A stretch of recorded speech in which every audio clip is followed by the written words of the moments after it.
안녕하세요. 오늘도 사연 살롱을 찾아주셔서 감사합니다. 30대 최근에 이혼한 여성입니다. 저는 툭 까놓고 시어머니 때문에 이혼했어요. 남편도 아닌 시어머니 때문에 이혼이라니. 제가 많이 예민하고 유별나다고 생각하실 수도 있는데 그만큼 저는 시어머니 때문에 힘든 결혼 생활을 했어요.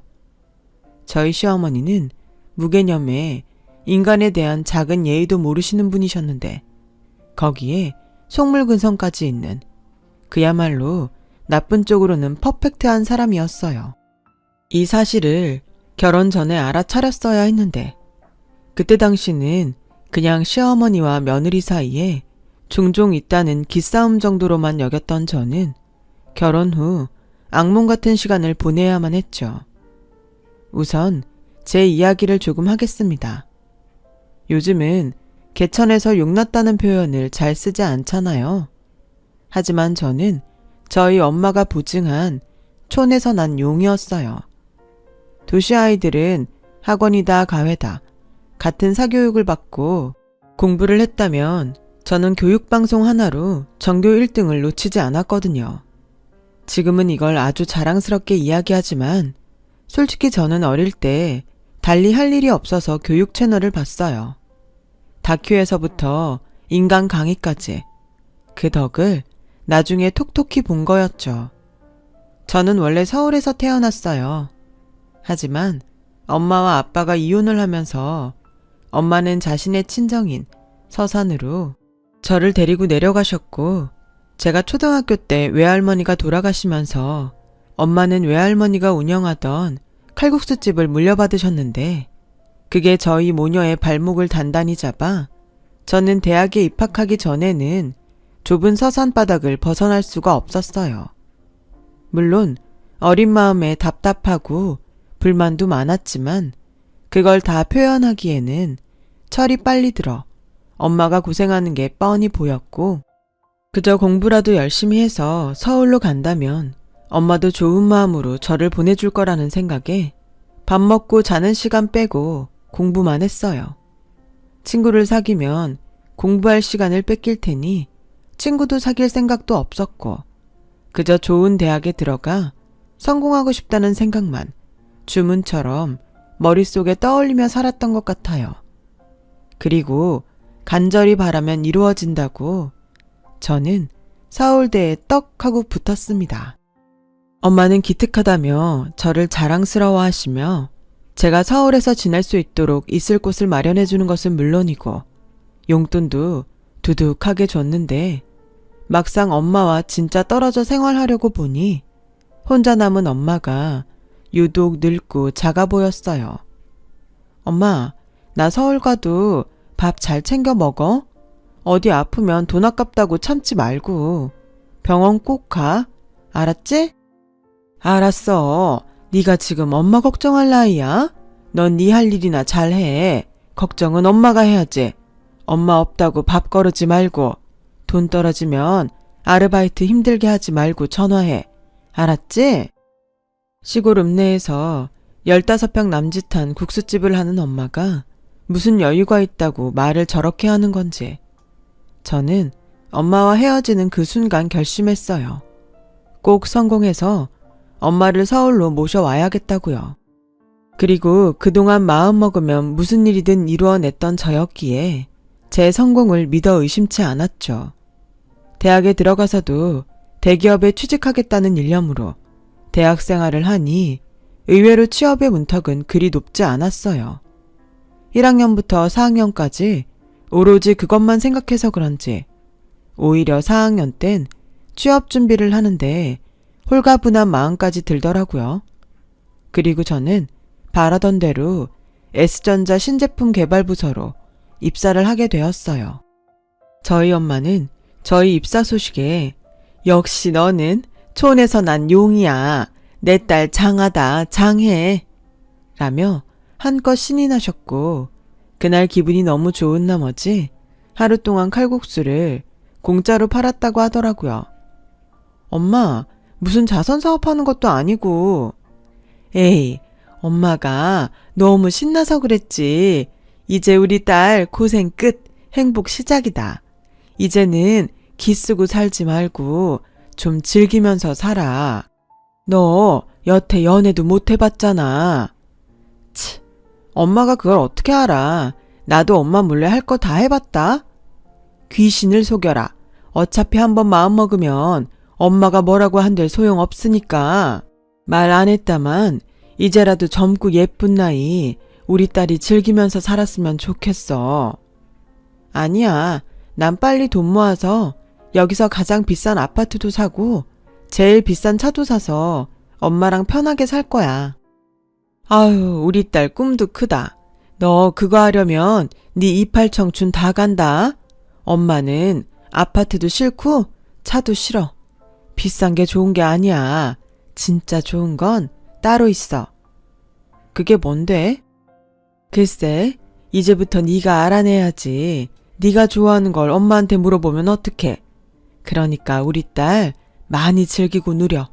엄마는 지금까지 우리 딸이 보여준 걸로 충분히 호강했어. 저는 엄마의 말을 듣고 생각했어요. 세상에서 좋은 것은 정해져 있는데 진짜 좋은 것이 따로 있다니. 그리고 그 궁금증은 제가 아닌 다른 사람이 풀어주게 되었어요. 그 사람이 저희 전남편이란 작자였어요. 저와 전남편은 같은 직장에서 만났어요. 남편은 저보다 6살이 많은 사람이었는데 저희 부서에서 거의 연예인 같은 존재였죠. 잘생긴 외모, 큰 키, 게다가 유머러스한데 일까지 잘하니 어느 여자가 싫어하겠어요. 그래서 저희 부서는 물론이고 다른 부서 여사원들은 남편과 어떻게 잘 해보려고 호시탐탐 기회를 엿보더군요. 저는 너무 주변에서 안달을 내니 그의 반작용으로 그 사람을 경계하며 내가 저 사람보다 일 더 잘해서 승진 빨리 해야지? 라는 생각을 하게 되었어요. 그래서 닥치는 대로 일을 하게 되었습니다.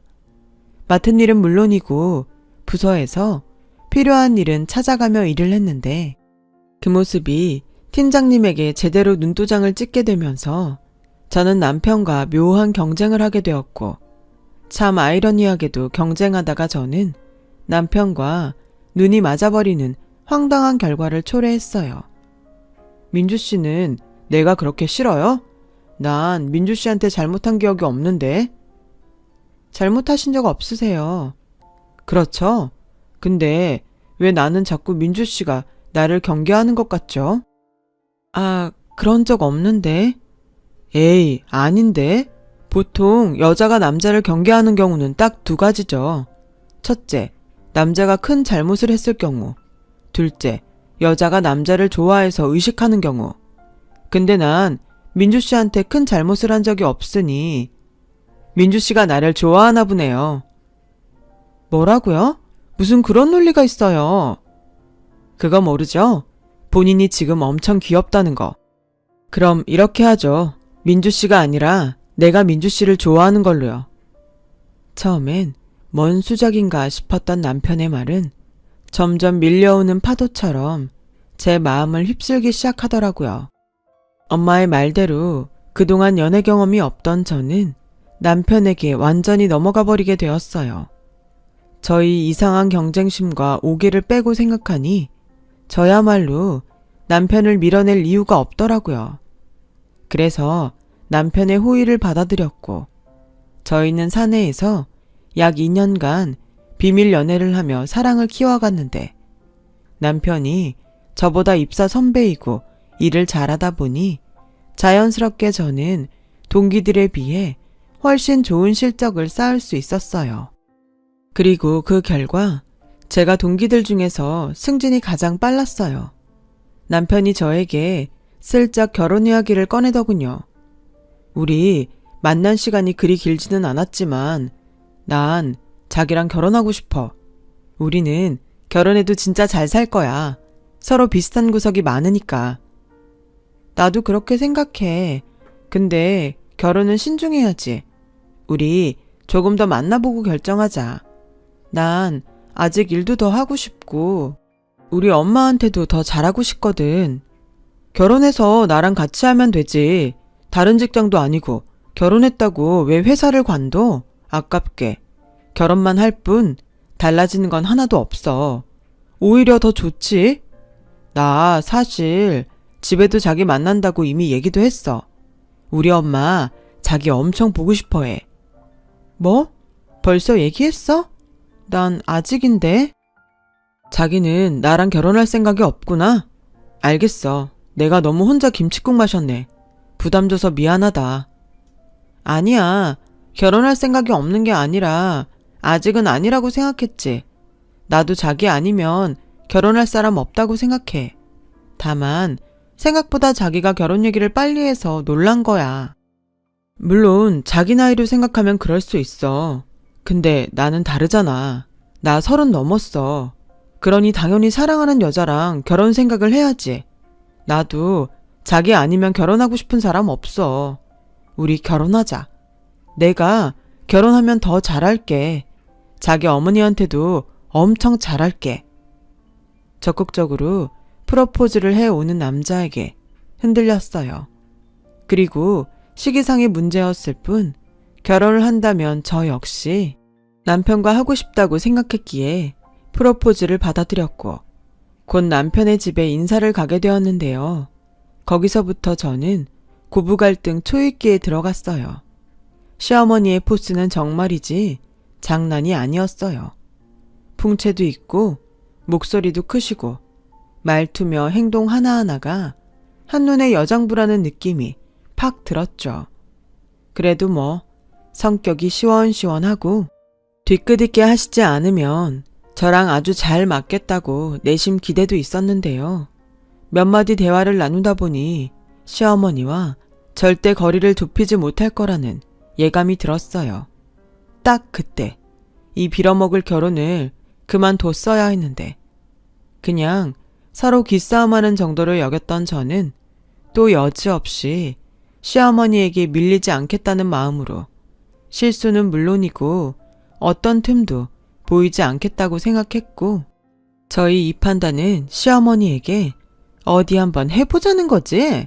라는 스위치를 건드리고 말았어요.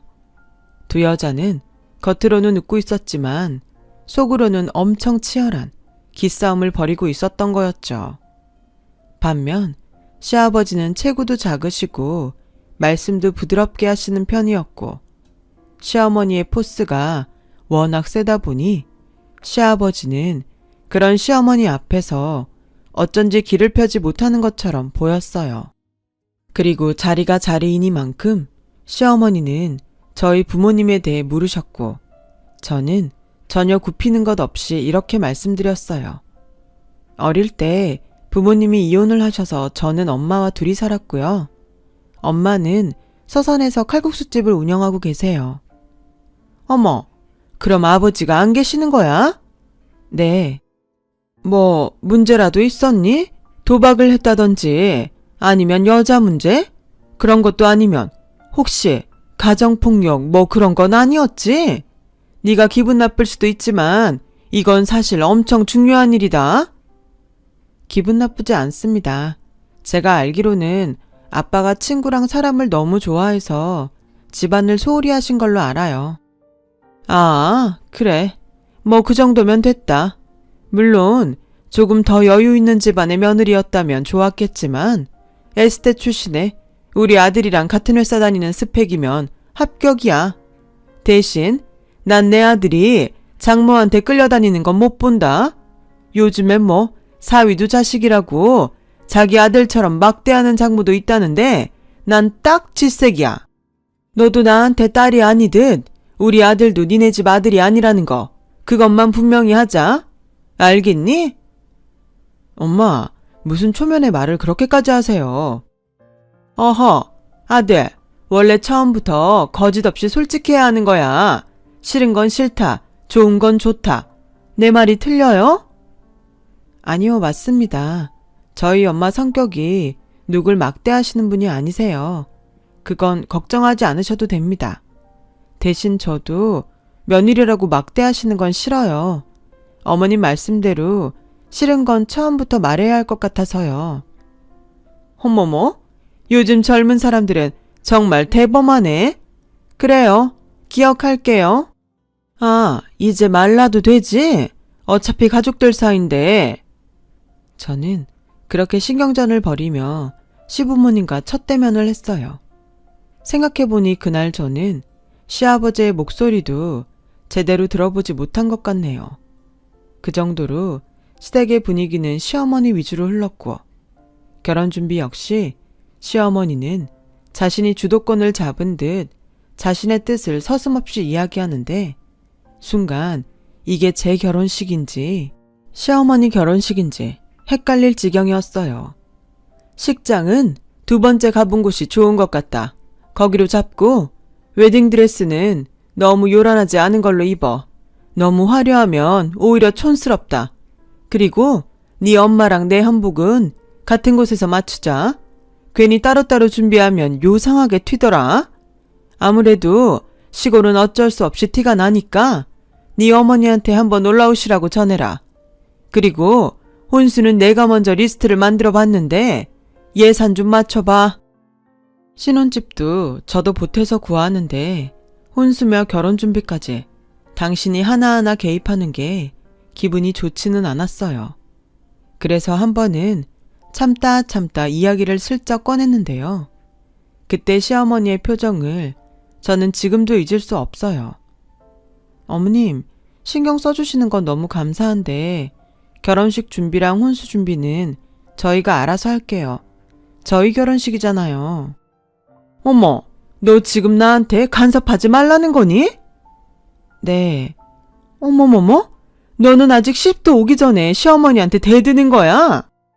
어머님이 처음부터 좋고 싫은 건 이야기하는 거라고 하셨잖아요. 참고는 하는데 결정은 저랑 기영 씨가 해야 하는 게 맞는 것 같아서요. 어머님이 비용을 다 내시는 게 아니잖아요. 얘가 지금 뭐라는 거야? 너 솔직한 거랑 되바라진 거는 다르다. 어른한테 할 말 못할 말 구별도 못하니? 어머, 뒷목 땡기네. 여보, 나 물 좀 갖다 줘요. 기분 상하셨다면 죄송해요. 하지만 저희가 준비해야 할 건 저희가 알아서 하겠습니다. 예산 문제도 있고 취향 문제도 있으니까요. 이해해 주세요. 저는 그렇게 말하고 그 자리를 벗어났어요. 시어머니는 화가 나셔서 귀까지 빨갛게 달아오르셨고 연신 여보! 여보!를 외치시는데 뒤통수가 따갑더라고요. 하지만 저는 그때의 제 행동을 후회하지 않아요. 만약 참았다 해도 언제고 터질 것이 분명하니까요. 그렇게 삐딱하게 시작된 저희의 결혼은 초반부터 쉽지 않았죠. 시어머니는 특히나 뒤끝이 정말 길었는데요. 제가 결혼하고 6개월이 넘어갔는데도 저에게는 물론이고 집에 오는 친척들에게 제가 자기한테 초반부터 도전을 했다며 대놓고 저의 험담을 하셨어요. 당연히 기분이 좋을 일은 없었지만 결과적으로 결혼식이며 혼수를 제가 원하는 대로 했기에 어느 정도는 참고 넘기려고 했거든요.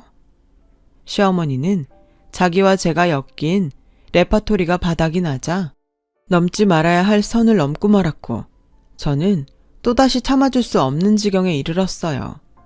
아니, 아무리 시골 바닥에서 칼국수나 팔아도 그렇지. 딸 결혼하는데 머리꼴이 그게 뭐냐?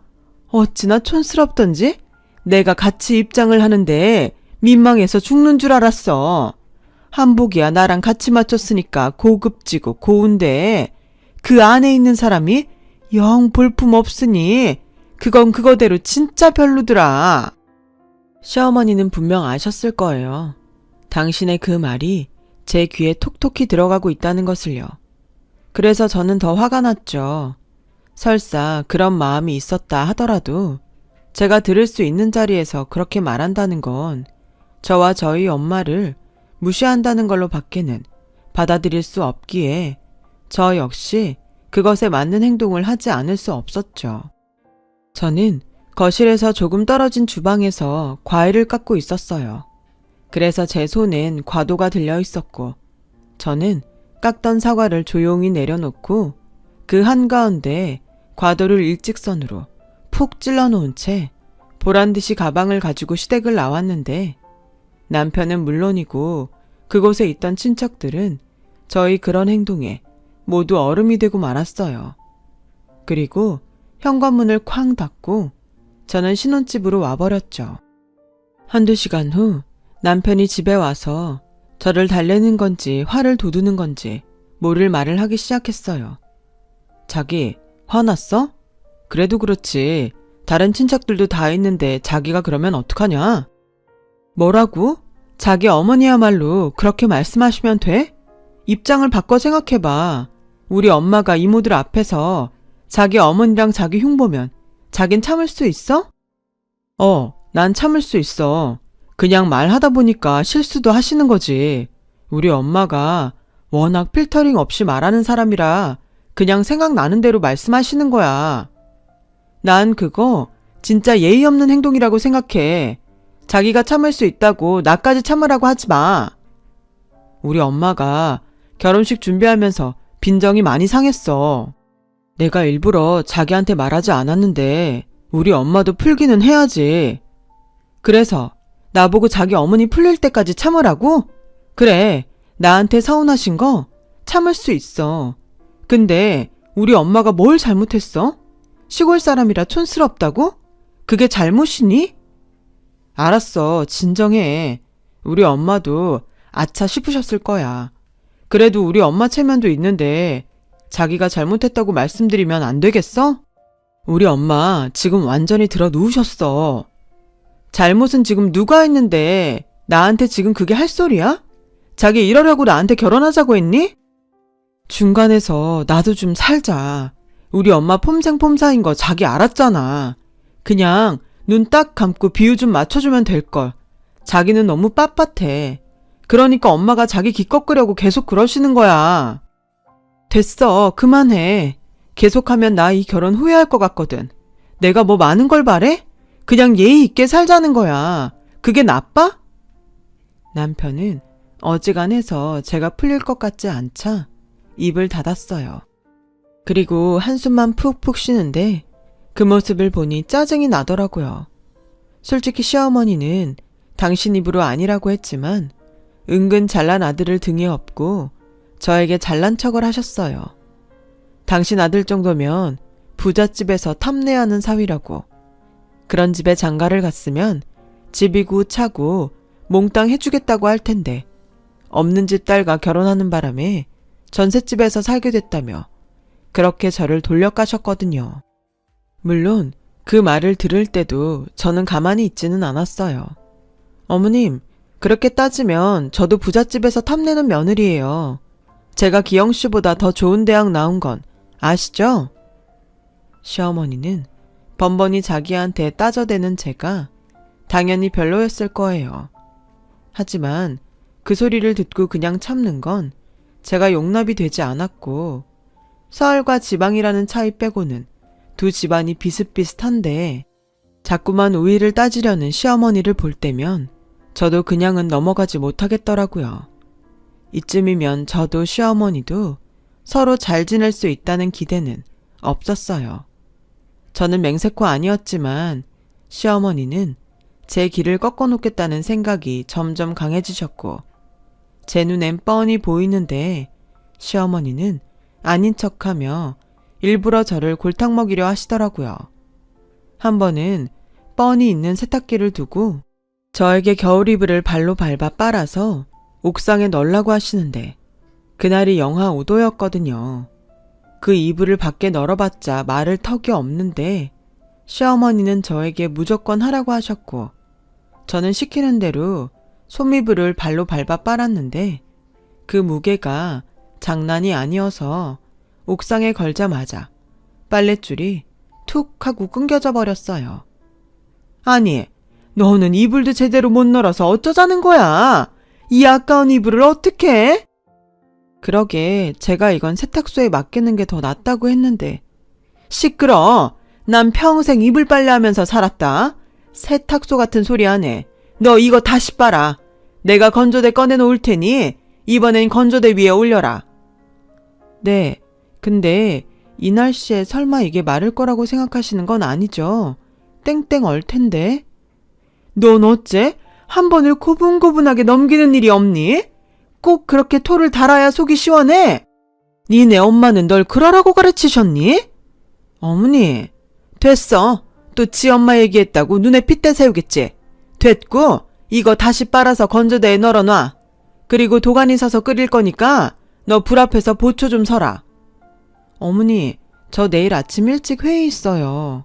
어쩌라고? 그건 네 회사 일이고 도가니탕은 며느리 일인데. 할 말이 많았지만 더 이상 아무 말도 하지 않았어요. 일부러 그러시는 건데 거기에 대고 뭐라고 말하는 것이 의미가 없었죠. 그래서 저는 생각을 했어요. 이대로 시댁과 척을 지고 살 것인지 아니면 참고 그래도 합의점을 찾아볼 것인지. 그리고 저는 선택을 했어요. 일단은 남편을 봐서라도 참아보기로 한 거였죠. 나중에 도저히 안 될 때, 그때 나는 이렇게까지 했으니 더 이상은 못하겠다고 말하려면 지금은 참아야겠다고 생각했어요. 그래서 더는 피곤하게 토를 달지 않았고 시어머니가 하라는 대로 대충 이불을 헹궈서 마르던 말던 이불을 건조대에 널었고 곰솥에 도가니를 끓이며 그 불 앞에서 회의 준비를 하고 쪽잠을 자고 회사 출근을 했어요. 남편은 제가 이런 고생을 한다는 것을 알면서도 당시 새로 시작된 프로젝트에 열중하느라 저에겐 1도 관심이 없었고 저 역시 그런 남편에게 지고 싶지 않아 철야까지 하면서 일을 했는데 하루를 꼬박 세우고 회사에서 다음 아침을 맞이한 저에게 시어머니는 이런 전화를 걸어오셨어요. 얘, 회사에서 날 샜니? 내가 이런 말까지는 하지 않으려고 했는데 무슨 결혼한 애가 회사에서 그렇게 목숨을 거니? 남편 아침밥은 차려주고 일을 하든가 말든가 해야지. 난 내 아들 아침에 꼭 갓 한 밥에 따끈한 국 끓여서 먹여서 출근시켰다. 저는 피곤해 죽겠는데 시어머니의 전화에 정신이 번쩍 났어요. 제가 밖에서 논 것도 아닌데 무슨 큰 잘못을 한 것처럼 시어머니는 시어머니대로 이 인간은 이 인간대로 제 속을 긁어놓으니 더는 참을 수 없더라고요. 이제 이런 일들은 안 하겠다고 말씀을 드리게 되었죠. 당연히 시어머니는 노발대발 난리가 났고 남편 역시 며느리가 며느리 노릇을 하지 않겠다는 거냐며 저에게 화를 내는데 남편이 이런 소리를 하더군요. 자기 이럴 거면 회사 그만둬. 내 연봉이 당신보다 높고 우리 아직 애도 없으니 내가 당신 먹여 살리는 거 충분해. 먹여 살린다고? 왜? 나 능력 있어. 내가 왜 회사를 그만둬? 자기가 자꾸 일한다는 핑계로 우리 엄마랑 부딪히니까 그런 거잖아. 핑계? 자기는 지금 자기 어머니가 맞다고 생각해? 누가 봐도 억지고 심술이야. 나 그래도 참고 하라는 대로 했어. 자기 추워 죽겠는데 손밑을 빨아봤니? 당신은 편하게 침대에서 자는데 곰솥 앞에서 쪽잠 자고 출근하면서 나 아무 말 안 했다? 지금 하잖아. 며느리가 며느리 일하는데 지금 나한테 유세 떠는 거야? 아, 그래? 며느리 일? 그럼 사위 일은 뭐야? 자기가 분명히 말했지? 우리 엄마한테 잘한다고. 근데 자기 우리 엄마한테 마지막으로 전화한 게 언제야? 그야 서로 바쁘고 생활 패턴이 다르잖아. 나도 달라. 근데 자기 어머니는 그냥 다 무시하고 자기한테 맞추라고 하시잖아. 어째 점점 말이 심해진다? 시어머니한테 자기? 말 돌리지 마. 머리 나쁘지 않잖아. 입장 바꿔 생각하면 답딱 나올걸. 왜 모른 척해? 팔은 안으로 굽는다는 거야? 진짜 실망이다. 저는 그날 이후로 남편과 거리가 생겼어요. 뭐 언제고 이렇게 될 거라고 예상은 했어요. 내 남편은 안 그러겠지 했지만 시댁과 엮였을 때는 여지없이 남의 편인 게 제 남편이라는 작자더라고요. 차라리 결혼을 하지 않고 연애만 했더라면 이런 실망스러운 부분을 보지 않았을 텐데 그러긴 싫지만 결혼 생활이 이어지면서 후회를 하게 되더군요. 계속 이렇게 부부가 평행선을 달린다면 우리의 끝은 뻔한 게 아닌가 하는 생각을 할 때쯤 결정적인 일이 벌어지고 말았어요. 은근 임신을 기다렸던 시부모님은 결혼하고 1년이 지나가는데 아이 소식이 없자 조바심을 냈어요. 저는 아직 1년밖에 안 됐고 요즘은 사이도 좋지 않아 관계도 없으니 당연한 거라고 생각했는데 저를 닥달하며 병원에 가서 검사를 받자고 하시더라고요. 검사를 받으면 오히려 아무 문제가 없다는 것이 증명될 거고 그럼 더 이상 임신 때문에 스트레스를 받지 않을 수 있겠다는 생각에 오랜만에 시어머니와 산부인과를 찾았죠. 여러 가지 검사를 진행했는데 검사 결과는 별 이상이 없다고 나왔어요. 하지만 시어머니는 이상이 없는데 왜 여태 아이 소식이 없냐며 검사 결과를 믿을 수 없다고 목소리를 높이더군요. 의사는 여러 가지 원인으로 난임을 겪는 사람들이 많다고 설명을 했지만 시어머니는 당연히 제가 문제가 있을 거라고 여겼는지 계속해서 그럴 리가 없다고 우기고 있었어요. 그리고 자기가 어디에 가서 점을 봤는데 제가 아이를 낳지 못하는 사주였다며 검사 결과와는 다르게 저는 애를 못 낳는 여자라고 낙인을 찍고 애도 못 낳으면서 기만 세가지고 자기네 대를 끊어먹는다며 대놓고 저와 남편에게 이혼을 하라고 강요하더라고요. 참 어이도 없고 황당했죠. 엄마, 아무리 그래도 애 못 낳는다고 이혼이라니. 그리고 병원에서 별 이상 없다고 했다면서. 옛날엔 애 못 낳으면 쫓겨나는 세상이었어. 아무리 의학이 발달했다고 해도 타고난 팔자는 어쩔 수 없는 거다. 왜 아무 문제도 없는데 여태 임신을 못하냐고. 네가 그렇게 드세게 구니까 애도 못 갖는 거야. 애도 못 낳는 게 여자니? 어머니, 정말 말씀 그렇게 하실 거예요? 그리고 제가 문제가 없는데 아이 소식이 없다면 이 사람한테도 문제가 있을 수 있잖아요. 왜 이 사람한테는 검사해보라고 안 하세요? 뭐? 너 지금 멀쩡한 내 아들 고자로 모는 거냐? 아무튼 됐고, 안 입고 오면 이혼해. 우리 아들은 너만 아니면 새장가 가서 토끼 같은 애 낳고 잘 살 수 있으니까. 기영이 사주엔 아무 문제 없다고 하셨거든. 기영이 너 평생 아빠 소리 못 듣고 살고 싶어? 아니 뭘 그렇게 무섭게 말해. 요즘은 시험관 같은 것도 있잖아. 시험관 같은 소리 하네. 얘 팔자에 내가 없다니까. 아니면 너 밖에서 애라도 낳아오든가. 너 우리 애가 밖에서 애 낳아와도 할 말 없는 거 알지? 이혼하기 싫으면 그렇게라도 살든가. 저는 더 이상 그 말을 듣고 싶지 않아서 그냥 이혼을 하겠다고 말하고 시댁을 나왔어요. 그러자 남편은 그날도 자기 어머니가 놀라 그런 거라며 며칠 조용히 있다가 잘못했다고 빌라는데 정말 오만정이 떨어지더라고요. 그런데 이 인간이 누가 자기 엄마 아들 아니랄까봐 저에게 쐐기 박는 말을 하는 거예요. 오히려 그 말을 듣고 저는 한 톨의 미련도 없이 마음이 저절로 정리가 돼버렸어요. 자기 똑똑한 사람이니까 잘 생각해봐. 당신 이대로 나랑 이혼하면 장모님은 기분이 어떠실 것 같아?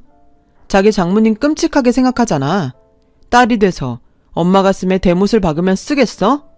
그냥 참고 살아. 난 뭐 엄마가 말한 대로 밖에서 애 낳을 마음은 없지만 그래도 노력은 해보자. 무슨 방법이 있겠지. 응? 비겁하다. 그래서 뭐 우리 엄마 생각해서 이런 부당한 대우에도 찍소리하지 말고 살라고?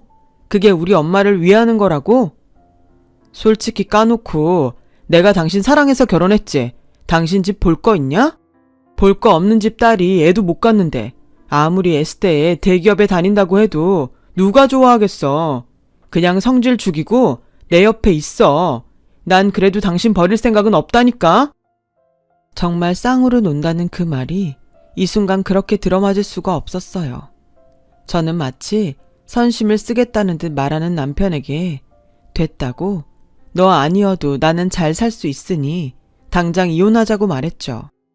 다음 날 이혼 서류를 들고 들어왔어요.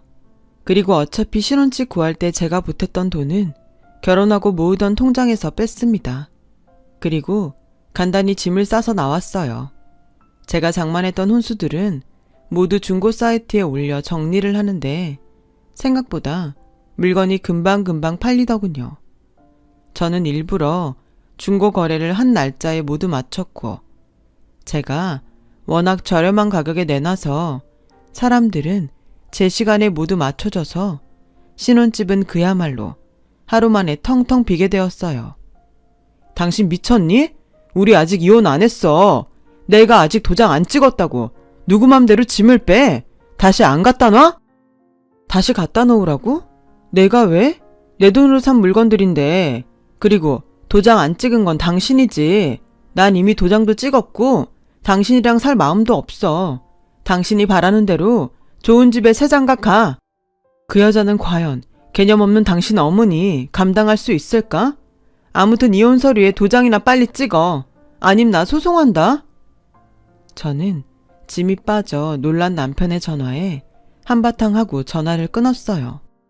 그리고 쓸 수 있는 월차를 모두 긁어 휴가를 내고 서산 친정에 내려갔는데 가게에서 일하는 엄마의 모습을 보는 순간 참았던 눈물이 왈칵 쏟아졌어요. 성공해서 엄마를 모셔오겠다고 큰 소리 쳐놓고 이 모양 이 꼴이 된 제가 그렇게 한심할 수가 없었죠. 하지만 엄마는 제 등을 쓸어주며 무조건 괜찮다고 해주시더라고요. 제가 이혼을 하게 됐다는 말을 하자 엄마는 잠시 생각을 하더니 이렇게 말씀하셨어요. 그동안 말도 못하고 얼마나 힘들었어. 힘들면 힘들다고 엄마한테 말을 하지. 그럼 엄마가 당장이라도 올라가서 그 집구석 엎어버렸을 텐데. 엄마가 무슨? 평생 화도 제대로 못 내고 살았으면서. 너? 엄마가 너보다 이혼 선배다? 어떤 여자가 이혼하면서 화도 안 내고 이혼을 하니? 그리고 네가 내 딸인데 네 성질만 봐도 알지. 엄마가 안 해서 그렇지 내가 너보다 더하면 더했지 덜하지 않다. 당장 그 자식한테 이혼 서류에 도장 안 찍으면 소송한다고 해. 이럴수록 속전속결로 끝내야 하는 거야. 저는 의외의 엄마의 말에 눈물도 쏙 들어갔어요. 엄마에게 미안하고 볼 면목이 없다고 생각했는데 오히려 엄마의 말을 들으니 위안은 물론이고 다시 잘 살 수 있다는 용기가 생겨나는 것 같았어요. 그래서 저는 엄마가 시키는 대로 남편에게 으름장을 놨고 다음날 시어머니가 엄마가 일하는 가게로 왔더군요. 마침 가게에서 엄마를 돕던 저는 반갑지 않은 손님에 눈살을 찌푸렸죠. 그러는 사이 시어머니는 엄마의 가게를 기분 나쁜 얼굴로 훑어보고 이렇게 말씀하셨어요. 이런 구질구질한 곳에서 어떻게 장사를 하지? 아무리 시골 바닥이라고 하지만 정말 별로네. 저는 여기까지 쫓아와서 왜 저러는지 화가 나더라고요. 당장 가게에서 내쫓으려 했어요. 그런데 저희 엄마가 저보다 먼저 시어머니 앞에 나섰어요. 그날 저는 살다 저희 엄마의 그런 면을 처음 보게 되었어요. 여기까지 왜 오셨는지 모르겠지만 용건만 말하고 돌아가세요. 용건이요? 저는 애들 이혼 찬성입니다. 애당초 급이 맞지 않았어요. 모녀가 쌍으로 이혼을 하길 바란다고 해서 제가 확인차 이렇게 내려왔네요. 그래요? 그럼 확인하셨으니 이만 가시면 되겠네요. 그리고 아까 급이라고 하셨나요? 어떤 급을 말씀하시는지 저는 영 모르겠어서. 모를 리가요. 두 집이 이렇게 다른데 우린 그래도 서울의 아파트는 아니지만 집 한 채는 가지고 있어요. 그거 팔면 서울 외곽에서 노후는 편하게 지낼 수 있는데 사도는 이런 코딱지만한 가게에서 노후 대비는 되시겠어요? 설마 노후는 딸한테 기대 사시려고요? 뭐 이젠 제가 알 바도 아니네요. 근데 우리 아들은 인물도 좋고 직업도 좋으니 새장가 가는 건 문제 없는데 따님은 어떡해요? 어디 애 딸린 호라비짜리라도 제가 한번 알아봐 드릴까요? 뭐예요? 내가 듣자 하니까 우리 애가 왜 그렇게 이혼을 하고 싶었나 알 것 같네요. 아니 이런 집구석인 줄도 모르고 허락한 내가 천치였어요. 급이라고 했나요? 네, 다르다면 다르죠. 서울 외곽에서 노후를 보내시게요. 저는 서울에서 우리 딸이랑 노후를 보낼 겁니다. 저 일 안 해도 월세 받으면서 편하게 살 수 있어요. 이 가게는 저희 엄마가 해오신 가게라 워낙 단골이 많으셔서 힘 닿는 데까지 하는 겁니다. 내가 있는 척을 안 해서 그렇지 돈이라면 남부럽지 않게 있어요. 애를 못 낳는 팔자라고요? 그 점쟁이 누구예요? 병원에서 검사 결과에 아무 문제 없다는 걸 무슨 근거로 애를 불임으로 몰아요? 내 참 별 미친 소리를 다 듣네. 그리고 난 내 딸이 임신을 원하지 않으면 그게 뭐가 됐든 애 낳지 말라고 할 겁니다. 난 내 딸 행복이 제일 중요하니까. 근데 그런 피 같은 내 딸을 당신이 어떻게 했지? 지금 당장 나가. 양가가 이렇게 바라는 이혼이니 그쪽 아들한테 꾸물거리지 말고 도장이나 찍으라고 하세요. 어머, 돈이 많다고요? 월세를 받는다니? 사돈, 지금 거짓말을 하는 건 아니죠? 시어머니는 저희 엄마의 말에 믿지 못하겠다는 얼굴을 하셨어요. 그러자 저 구석에서 대화를 들으며 식사를 하던 손님이 나서서 이렇게 말씀하셨어요. 거기 아줌마, 이분 여기 동네에서 제일 부자예요. 여기 건물도 여기 주인분 건데 아줌마 지금 자기 발로 복을 뻥 하고 차셨네. 정말인가요? 예, 너 이게 사실이야? 아니 왜 이런 중요한 말을 여태 안 했어? 있으면 있다고 해야지. 무슨 모녀가 있으면서 없는 척을 해. 그게 이상한가요? 나는 없는데 있는 척하는 댁이 더 이상하네요. 당장 꺼져요. 소금 한 바가지 뿌리고 싶은 거 용케 참고 있으니까. 아니 사돈, 우리 이야기를 좀 다시 처음부터 해보면 어떨까요? 아직 애들이 갈라선 것도 아니고. 민주야, 소금 가져와라. 아주 바가지에 가득 담아와. 사돈, 제가 잘못했습니다. 며느리가 너무 기가 세서 그것 좀 꺾으려고 했어요. 뭘 믿고 저렇게 애가 당당한가 했더니 믿는 구석이 있었네. 네, 우리 딸 뒤에는 내가 있어요. 그래서 당신 같은 시어머니, 당신 같은 아들 사위 내가 못 봅니다. 아니 안 봅니다. 사돈, 그러지 마시고 기회를 한 번만 더 주세요. 그럼 제가 따님을 제 딸처럼 받들고 살게요. 제가 점쟁이 말에 잠시 미쳤었나 봅니다. 시어머니는 급기야 저희 엄마의 옷자락을 잡으셨어요. 그러자 저희 엄마는 제가 가지고 온 소금 바가지를 시어머니에게 쏟아버리셨고 소금을 뒤집어 쓴 시어머니는 놀라서 그 자리에서 얼음이 되었죠. 금세 이 모습을 보겠다고 사람들이 모여든 탓에 시어머니는 그야말로 개망신을 당하고 도망치듯 가게를 빠져나갔어요. 그리고 자존심에 당장 남편에게 이혼하라고 하실 줄 알았는데 오히려 남편은 자기 엄마의 말을 듣고 저에게 가식적인 사과를 했고 저는 그 길로 변호사를 선임해버렸어요. 어차피 나눌 재산도 없고 그동안 당한 정신적인 피해보상금 조금 얹어서 이혼 소송을 했는데 고맙게도 시어머니가 저희 엄마 가게에 와주셔서 증인이 넘쳐났고 그 덕에 저는 생각보다 빠른 이혼을 할 수 있었어요. 물론 회사에도 소문이 일파만파 퍼졌지만 저는 회사를 그만두고 싶지 않았습니다. 어찌됐든 남편과 남편 집의 잘못으로 이혼을 하게 되었으니 저보다 남편 쪽이 데미지가 컸는지 남편이 먼저 회사를 그만두더군요. 그리고 지금은 꼴에 무슨 사업을 한다고 큰 소리를 치고 다니는 것 같은데 사업을 하든지 말든지 저는 이제 관심이 없어요. 그저 소중한 인연이라고 믿었던 사람의 더러운 끝을 보게 된 것이 유감이라면 유감이었죠. 이제 다시 처음부터 시작한다는 마음으로 열심히 살고 있어요. 그리고 결혼을 하는 바람에 이루지 못했던 일을 실현하게 되었는데 엄마가 그간의 고집을 꺾고 서울로 올라오시기로 하셨어요. 물론 가게 일을 완전히 놓지는 못하셔서 일주일에 3번은 서산에 가겠다고 하시는데 그게 어디예요. 저는 그저 평생 싫다는 서울살이를 결심해준 엄마에게 고마울 따름이죠. 이제는 목표도 중요하지만 엄마와 함께 일상을 나누며 시간을 함께 보내는 것에 의미를 두려고 해요. 불행한 결혼생활 후유증인지 제 옆을 지켜주는 엄마와 더 많은 시간을 함께하고 싶어졌거든요. 엄마와 딸이라는 사이가 그런 건가 봐요. 어릴 때보다 지금이 더 애틋하고 소중하기만 하네요. 앞으로 주어진 상황 속에서 최선을 다해 일하고 또 최선을 다해 행복해지려고 합니다.